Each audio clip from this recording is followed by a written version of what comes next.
माझ्या भाग्याचं माझ्या सौख्याचं लीन सोन्याचं माझं कुंकू रोज पूजिते रोज जपिते लाख मोलाचं माझं कुंकू हा हा हा कुंकू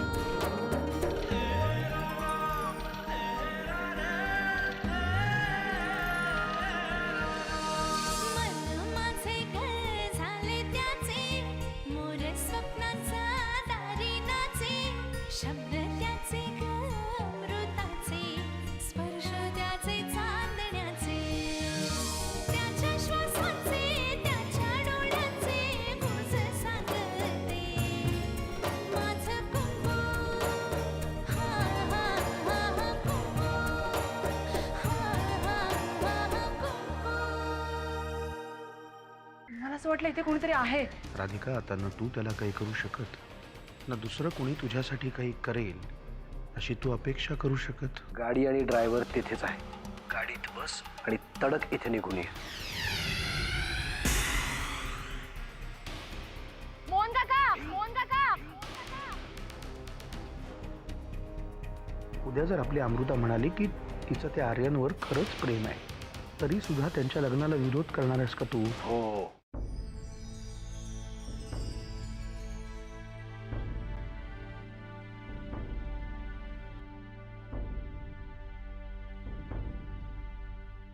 तुम्ही कुठे बाहेर निघालात वाटतं.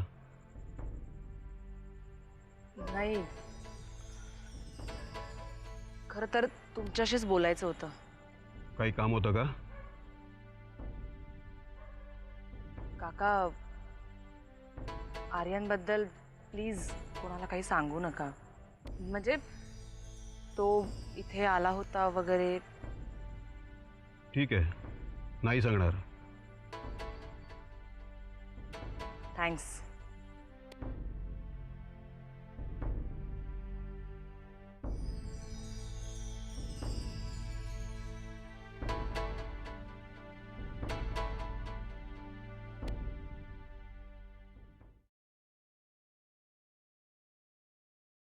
काय गो,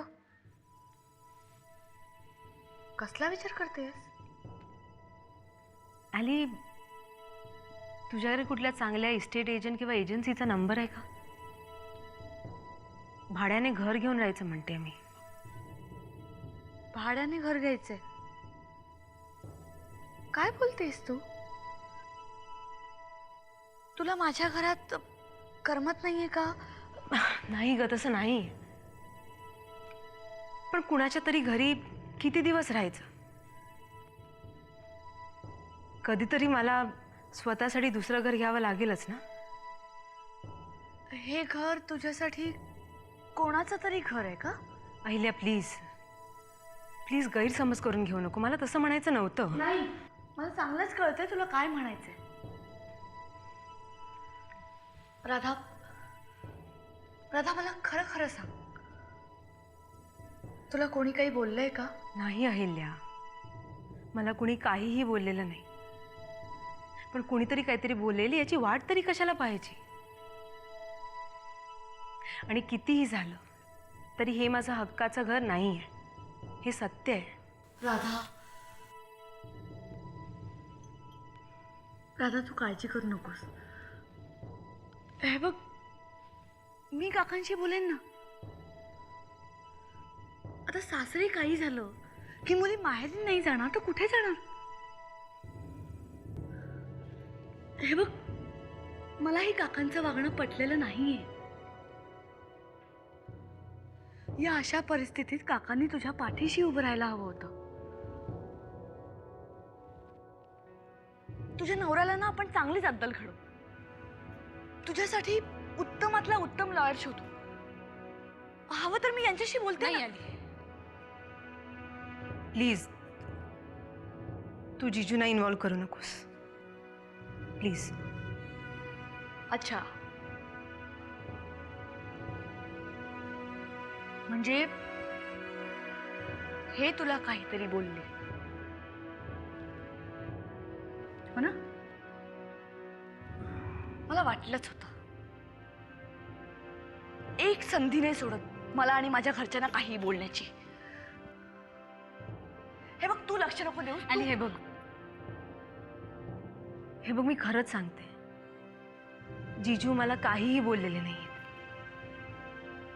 जाऊ दे ना, जाऊ दे, तो विषयच सोड. अगं तू मला ते ब्युटिशियनचा नंबर दिला होता ना, बघ मी तिला फोनच केला नाही. मी आले तिला फोन करून, आलेच मी.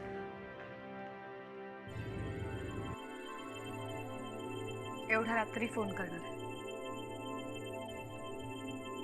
मला कळत नाही का?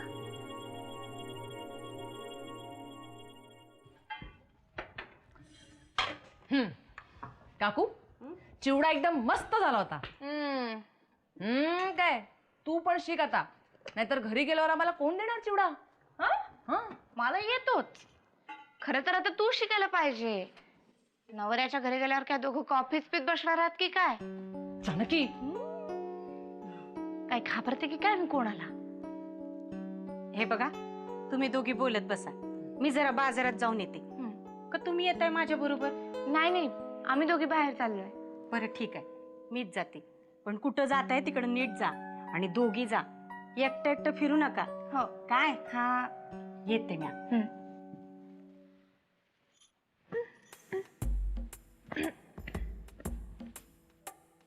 काय ग, त्यांच्या पुढ्यात बोलायची काय गरज होती तुला? त्यांनी ऐकलं असतं म्हणजे. अमृता, मोठ्या माणसांना असा चिमटा काढायचा नसतो. आई आहे ना मी तुझी. अच्छा, आणि लवकर आवर, चल बाहेर जायचंय. आणि आज दिवसभर माझं बोट धरून फिरायचं, कळलं? हात सोडून इकडे तिकडे जायचं नाही. जानकी मी आर्यन बरोबर गेले तर चालेल?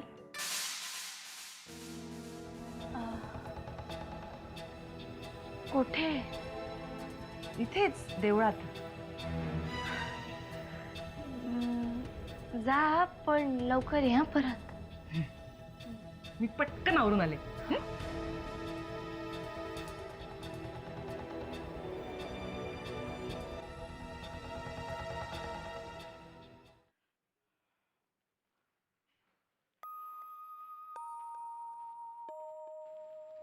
अरे वाकनीस, या या. काय काम काढलं?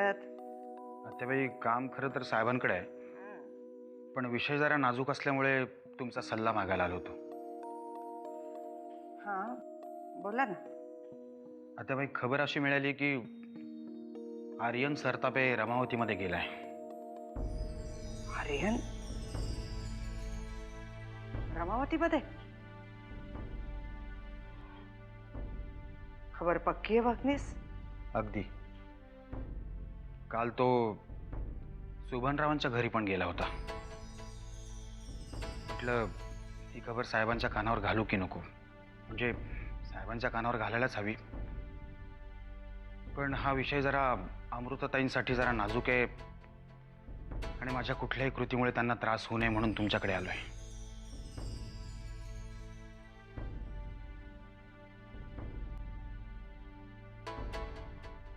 फार चांगली गोष्ट केली तुम्ही वाकनीस. नरसिंहाला यातलं काहीही सांगू नका. तो काय करेल हे आपल्याला माहिती आहे. तुम्ही निघा आता. काय करायचं ते मी बघते. ठीक आहे आत्याबाई, काही लागलं तर मी आहेच. येतो मी. या.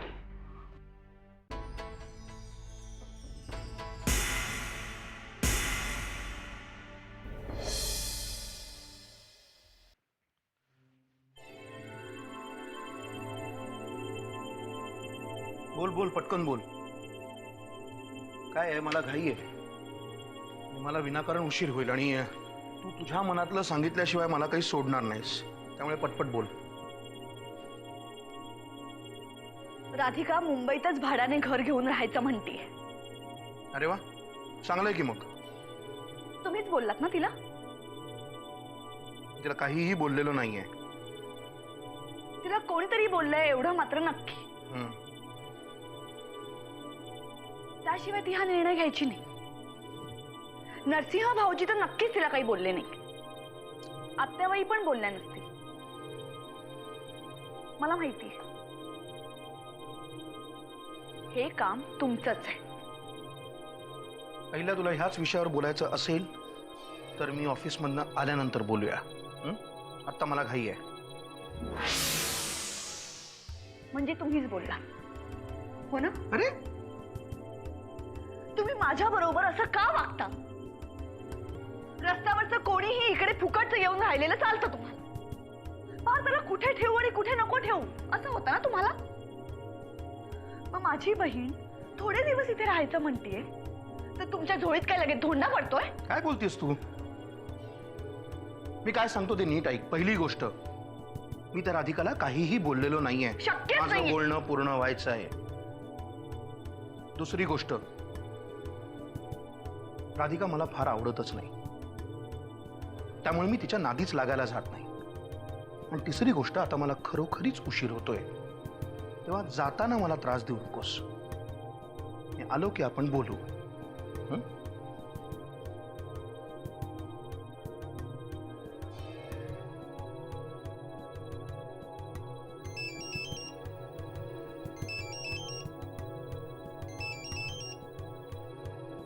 काय नरसिंहरावांपर्यंत माझा निरोप पोहोचवलायत ना?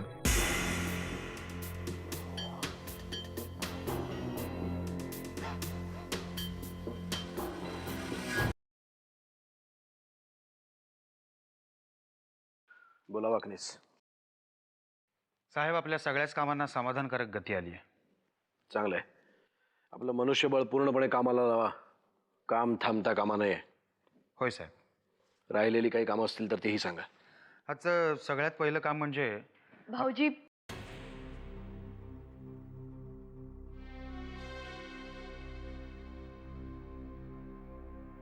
मला जरा तुमच्याशी बोलायचंय. तुम्ही कामात आहात का? मी आत्ता कामात आहे, आपण नंतर बोलू. भाऊजी, मला खूप महत्वाचं बोलायचंय. ठीक आहे, बोल पटकन. तुम्ही खूप बिझी आहात म्हणून मुद्द्याचंच बोलते. मला असं कळलंय की अमृता पाठोपाठ आर्यन सरतापेही रमावतीला गेलाय.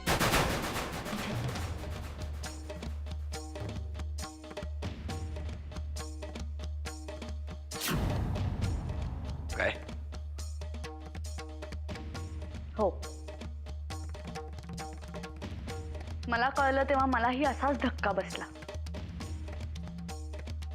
भाऊजी, हे खूप होतंय. तुम्ही जरा यात गांभीर्याने लक्ष घातलं पाहिजे. मी पाहतो साहेब काय ते.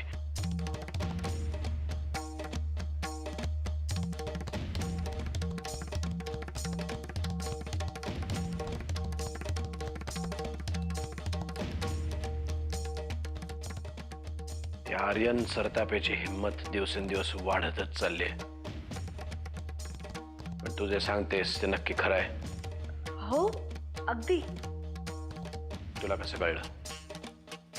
भाऊजी, शत्रूच्या घरात हेर पेरण्याची खूप जुनी परंपरा आहे. आणि मी युगंधरा सरतापेला माझी शत्रूच मानते.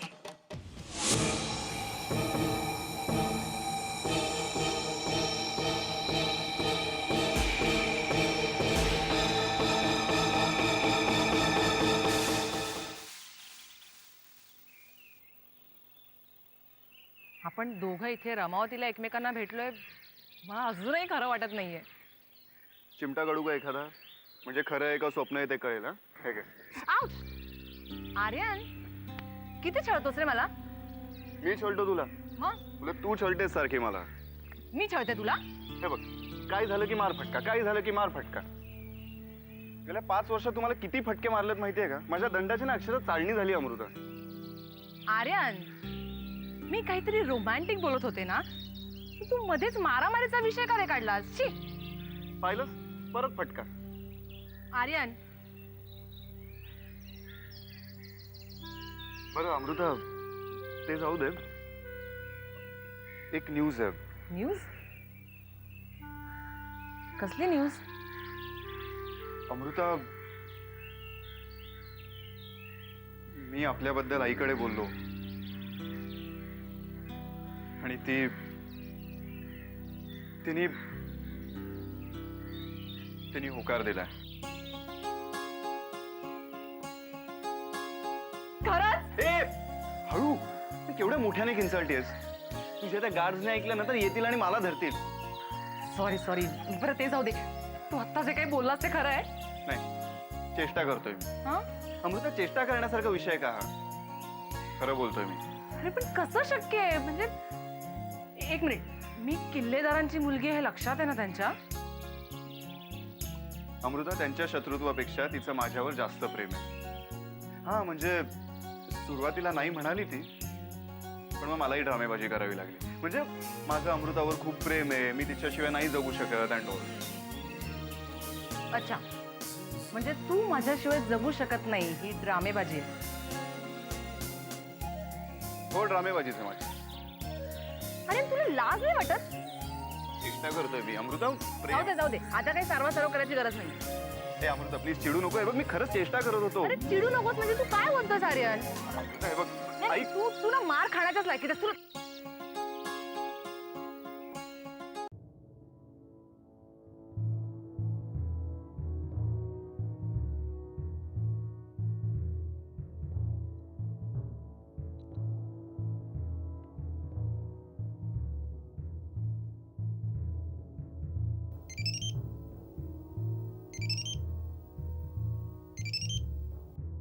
बोला. काही नाही, मी सहजच फोन केला. म्हणजे आठवण आली म्हणून. हल्ली जरा जास्तच आठवण यायला लागली बायकोची. काय करणार, बायकोशिवाय राहायची सवय नाही आहे या नवऱ्याला. एवढ्या कामाच्या दबडग्यात बायकोची आठवण काढायला वेळ होतो? म्हणजे काय, बायकोच्या आठवणीतून वेळ मिळाला तर उरली सोरली कामं करतो मी. तुमच्याशी बोलण्यात कोण जिंकणार? आहे ना, या जगात माझी मुलगी आहे ना, जी मला सगळ्याच गोष्टीमध्ये हरवू शकते. आहे का आजूबाजूला? दे जरा तिला. नाही, ती घरात नाहीये. म्हणजे ती बाहेर गेली आहे. आई, गणे आणि अमृता बाहेर गेलेत शंभू महादेवाच्या देवळात. देवळात गेलेत? मग तू नाही गेलीस? मला स्वयंपाक करायचा होता ना, म्हणून घरी थांबलीये मी. अच्छा, ठीक आहे. तू तुझं काम कर, मी थोड्या वेळाने फोन करतो.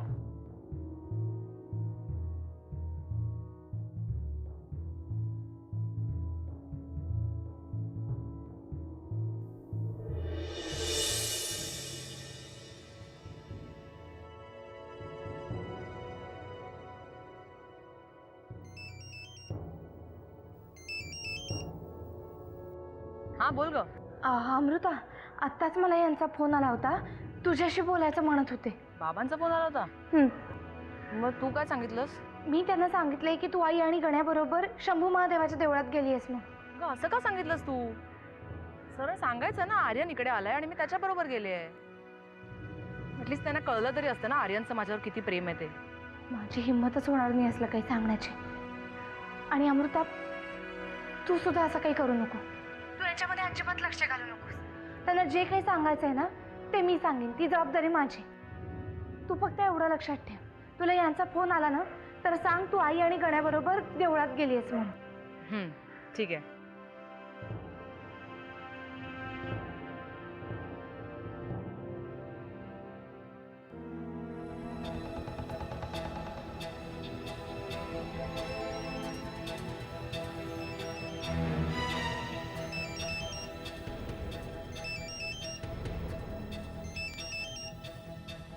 हा बाबा बोला, कसे आहात? हा ठीक आहे मी. तू कशी आहेस बाळा? करमतंय ना तुला तिथे? डोंट वरी, आम्ही इथे खूप खूप मज्जा करतोय. हा जना काका,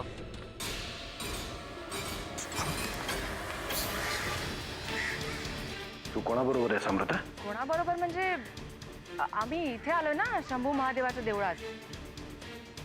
मी बाहेर आले, गण्या आणि काकू आतच आहेत.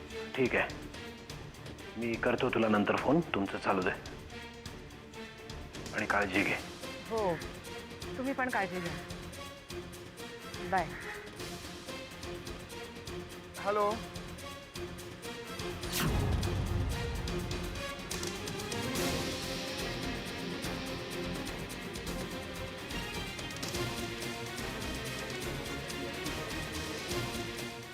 अमृता पाठोपाठ आर्यन संतापेही रमावतीला दिली. हा जाना काका